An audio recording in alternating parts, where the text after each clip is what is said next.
اصل میں خلفائے وقت تو عبداللہ بن مبارک رحمت اللہ علیہ ہیں، نہ کہ ہارون الرشید، کہ اس کے گرد تو پولیس اور فوج کا پہرا ہوتا ہے اور اس کے بغیر وہ کچھ بھی نہیں کر سکتے۔ تو یہ ہمارے حضرات ہیں، ان کی زندگیاں وہ اسلام کے مطابق گزری ہے، وہ 700-800 سال گزرنے کے بعد بھی آج بھی ہمارے دلوں پر حکمرانی کر رہے ہیں۔ آج بھی اللہ نہیں بدلے، اللہ کے حکم نہیں بدلے، نبی علیہ الصلوۃ والسلام کے طریقے نہیں بدلے۔ اگر آج ہی ہم اپنے آپ کو بدل لیں تو واللہ کوئی بات نہیں ہے کہ ہم بھی لوگوں کے دلوں پر اسی طرح حکمرانی کریں۔ السلام علیکم ورحمۃ اللہ۔ عبداللہ ابن مبارک رحمت اللہ علیہ کی آج بہت خوبصورت بات میں آپ سے کرنا چاہتا ہوں۔ یہ 736 ہجری میں کی پیدائش ہوئی تھی اور 797 عیسوی میں یہ وفات پا گئے تھے، اور تبع تابعین میں ان کا ذکر ملتا ہے۔ یہ بہت ہی بڑے امام تھے اور بہت بڑی ہستی گزری ہے۔ امت مسلمہ کے بہت بڑے امام کے ساتھ یہ مجاہدین کے سردار تھے، بہت بڑے زاہد اور محدث گزرے ہیں۔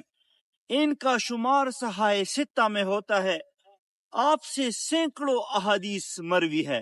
صحائح ستہ کے بہت ساری احادیث آپ نے بیان کی ہے، اور ان کو علماء کے نزدیک خاص فضیلت اور اہمیت حاصل ہے۔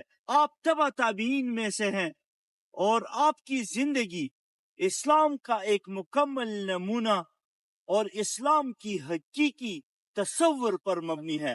آپ کی زندگی سے اسلام جھلکتا تھا۔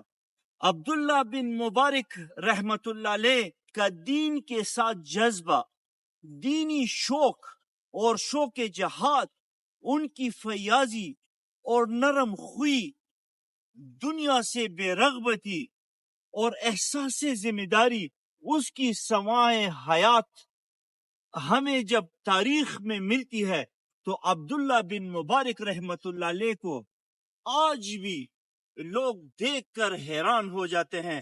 انہوں نے جس طرح زندگی گزاری وہ تمام مسلمانوں کے لیے مشعل راہ ہے۔ عبداللہ بن مبارک رحمت اللہ علیہ کے ہاتھ میں کوئی مادی طاقت نہیں تھی، مگر اپنی اخلاقی صفات کی وجہ سے اسلامی مملکت کے ہر فرد کے دل پر ان کی حکمرانی تھی۔ ایک بار وہ رقہ تشریف لائے۔ رقہ شہر بہت زیادہ مشہور تھا، پورا شہر ان کی زیارت کے لیے، ان کو دیکھنے کے لیے امڑ آیا، اور ہر کسی کی خواہش تھی کہ ہم عبداللہ بن مبارک رحمت اللہ علیہ سے ملاقات کریں۔ اتفاق سے ہارون الرشید بادشاہ بھی اپنے خدم و حشم کے ساتھ وہاں پر موجود تھے، تو پورے شہر میں ہلچل تھی، اور عبداللہ بن مبارک رحمت اللہ علیہ احادیث کے درس دینے کے لیے بیٹھ گئے۔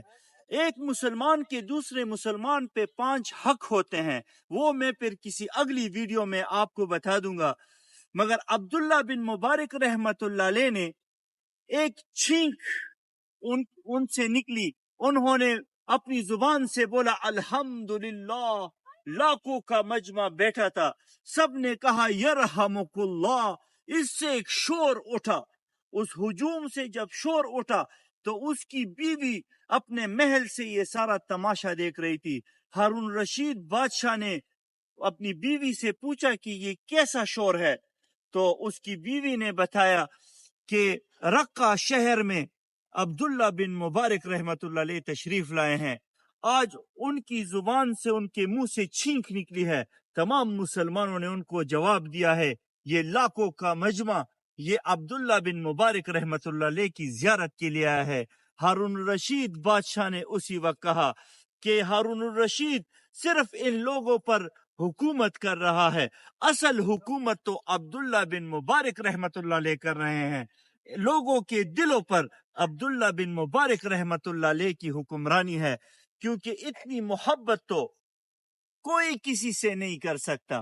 بہت شکریہ۔ السلام علیکم ورحمت اللہ۔